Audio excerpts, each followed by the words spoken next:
குட்டிமா தமிழ் டிவி நேயர்களுக்கு வணக்கம். நான் தான் உங்க மணிகண்டன். தொடர்ந்து குட்டிமா தமிழ் டிவி சேனலுக்கு நீங்க நல்ல ஆதரவு கொடுத்துக்கிட்டு இருக்கீங்க. அதுக்கு இந்த நேரத்துல ஒரு மிகப்பெரிய நன்றியை தெரிவிச்சுக்கிறேன். இன்னைக்கு குட்டிமா தமிழ் டிவி சேனல்ல பார்க்க போற படம், திரை விமர்சனத்துல பார்க்க போற படம் மிஸ்டர் ஹவுஸ் கீப்பிங். இது பாத்தீங்கன்னா ஒரு தமிழ் திரைப்படம். தமிழ் திரைப்படத்திற்கு இங்கிலீஷ்ல டைட்டில் வச்ச தயாரிப்பாளர், இயக்குனர் அவர்களுக்கு இந்த நேரத்துல நம்ம பாராட்டுகளை தெரிவிக்க முடியாது. ஏன்னு கேட்டீங்கன்னா, தமிழ் திரைப்படம் எடுக்கக்கூடிய தயாரிப்பாளர்கள், இயக்குனர்கள் தமிழ்ல டைட்டில் வச்சா நல்லா இருக்கும். ஏன்னு கேட்டீங்கன்னா, நீங்க தமிழ்ல படம் எடுக்கிறீங்க, ஆனா டைட்டில் பாத்தீங்கன்னா இங்கிலீஷ்ல வைக்கிறீங்க. நிறைய படங்கள் அப்படிதான் வருது. ஒரு 100 படம் வருதுன்னா அதுல 98 படத்துக்கு பாத்தீங்கன்னா இங்கிலீஷ்ல தான் டைட்டில் வைக்கிறாங்க.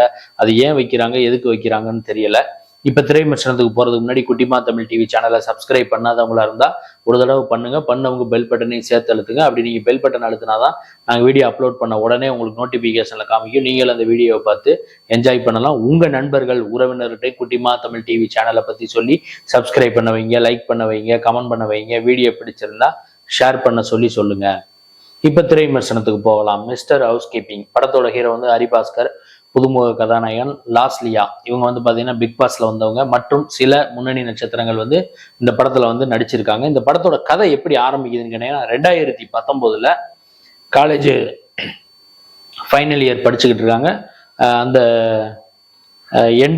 இறுதி நாள் ஃபங்க்ஷன்ல ஹீரோ ஹீரோயினை ப்ரொபோஸ் பண்றாரு, லவ் பண்றேன்னு சொல்றாரு. அவங்க காதலை ஏத்துக்க மாட்டேங்கிறாங்க.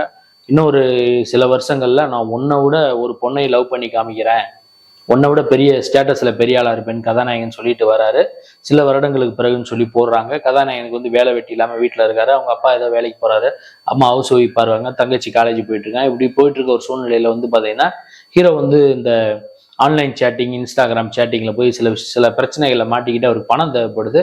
பணம் தேவைப்பட்ட உடனே அவர் பணத்துக்காக வேலைக்கு போகலாம் அப்படின்னு பிளான் பண்ணும்போது ஹவுஸ் கீப்பிங் வேலைக்காக போறாரு. கூட ஆல்ரெடி ஒருத்தர் கூட வண்டி ஓட்ட போகும்போது அவர் ஹவுஸ் கீப்பிங் தான் ஆளுகளை கூட்டு போறாரு. இவர் ஹவுஸ் கீப்பிங் வேலைக்காக ஒரு அப்பார்ட்மெண்ட்டுக்கு போறாரு. ஈசிஆர்ல இருக்கக்கூடிய ஒரு அப்பார்ட்மெண்ட்டுக்கு போனா அங்க யார் வீட்டுக்கு போறாருன்னா கதாநாயகி வீட்டுக்கு போறாரு. வேற வழி இல்லை. ஏன்னா ஹீரோ ஹீரோயின் சந்திச்சாகணும். அதுக்காகவே டைரக்டர் இப்படி பிளான் பண்ணிட்டாரு நான் நினைக்கிறேன். கதாநாயகி போய் சந்திக்கிறாரு. அவங்க மாசம் 10,000 ரூபாய் சம்பளம், 10 மணி நேரம் நீங்க வேலை பார்க்கணும் அப்படிங்கிற மாதிரி சொல்றாங்க. இவர் சரின்னு சொல்லிட்டு, சரி மறுபடியும் நம்ம ஹீரோயினை பார்த்துருக்கோம், லவ் பண்ண ஆரம்பிச்சல அப்படின்னு சொல்லி இவர் அங்க வேலைக்காக போறாரு. போன இடத்துல ஒரு கட்டத்துல என்ன ஆயிடுதுன்னா, ஹீரோயினுக்கு இவரை பிடிச்சி போனோடனே பாய் பெஸ்டியா இருக்கலாம். அதாவது லவ்வர் கிடையாது, பாய் பெஸ்டினா அந்த லவ்வருக்கு மேல ஏதோ லவ்வருக்கு கீழேன்னு ஏதோ ஒண்ணு சொல்றாங்க.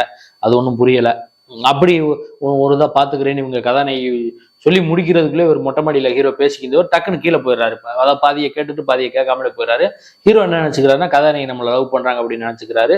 இதே சூழ்நிலையில அடுத்த சீன் என்ன வருதுன்னு கேட்டீங்கன்னா, ஹீரோயின் இன்னொருத்தரை அவங்க கம்பெனில வேலை பார்க்குற ஒருத்தரை ரொம்ப நாள் அவரு கதாநாயகியை ப்ரொபோஸ் பண்ணிக்கிட்டு இருக்கணும்னா, உங்களை நான் கல்யாணம் பண்ணிக்கிறேன், ஆனா கொஞ்ச நாள் போகட்டும், நம்ம பழகுவோம் அப்படின்னு சொல்றாங்க.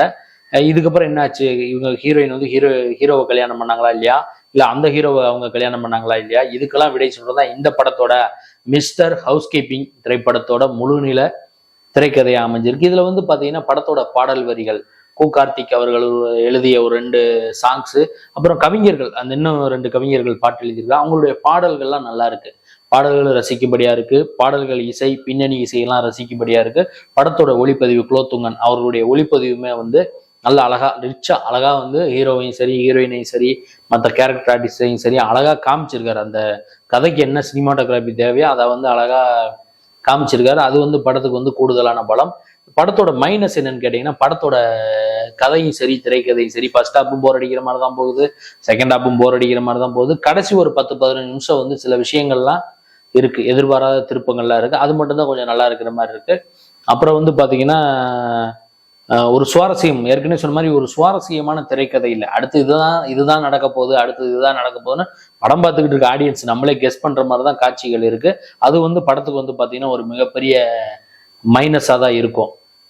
ஓவராலா பார்க்கும்போது இந்த மிஸ்டர் ஹவுஸ் கீப்பிங் திரைப்படம் எப்படி இருக்குன்னு கேட்டீங்கன்னா, ஆவரேஜான ஒரு படம். ரொம்ப மோசம் அப்படின்னு நம்ம சொல்லிட முடியாது, ஆகா ஓகோ சூப்பர் ஓகே அப்படின்னு நம்ம சொல்லிட முடியாது. ஆவரேஜா இருக்குது இந்த படம். நான் பண்ண இந்த வீடியோ உங்களுக்கு பிடிச்சிருந்தா லைக் பண்ணுங்க, கமெண்ட் பண்ணுங்க, ஷேர் பண்ணுங்க. மறக்காம குட்டிமா தமிழ் டிவி இந்த யூடியூப் சேனல் சப்ஸ்கிரைப் பண்ணாதவங்களா இருந்தா ஒரு தடவை பண்ணுங்க. பண்ணவங்க பெல் பட்டனை சேர்த்து அழுத்துங்க.